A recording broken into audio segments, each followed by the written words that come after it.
with price increases, maybe 3, 4, 5% at the most. Turns out it's going to be 8%. So I kind of blew that estimate. The previous year I really nailed it, and a couple of years before that I called the bottom really well. Here's the problem. I expected that the price increases that we saw in 2015 would mean that there would be more homes hitting the market. Well, so far, we're in November now, we haven't seen it. In fact, they're a little bit less than they were a year ago at this time. And I expected them to be actually quite a bit more than they were a year ago at this time. So the supply of homes is slow. It's tight. It's less than 4 months supply of homes, when in November it really should be more than that. So that would suggest that prices are going to be really strong once the high season starts in January. We'll see good price increases. But I'm a little worried about big price increases. As you can see on this graph about inflation-adjusted prices, they were already pretty high. We're higher on inflation-adjusted basis than homes in the early part of the 2000s.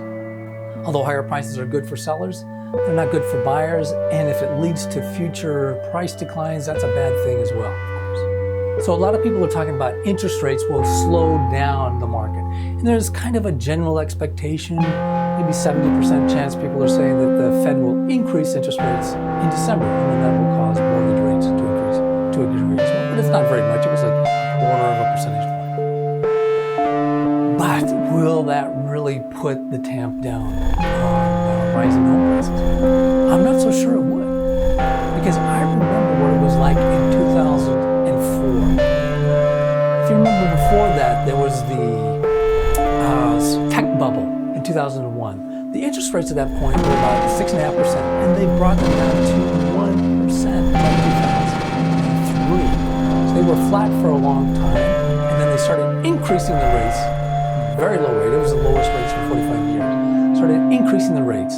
And this is what happened in 2004 and 2005 when they were increasing interest rates that entire time, is that buyers became more manic, more desperate to buy now before the interest rates increased even more.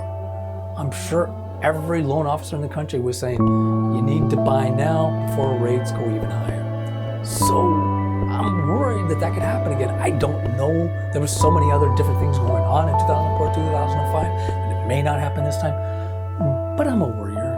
I'm worried that it could cause people to move forward their purchases so they can get the better interest rate. And in fact, that could be one reason why we've had so many sales in 2015 was there was a rumor, or the conventional wisdom in the fall and the spring was that the Federal Reserve was going to increase rates in the summer.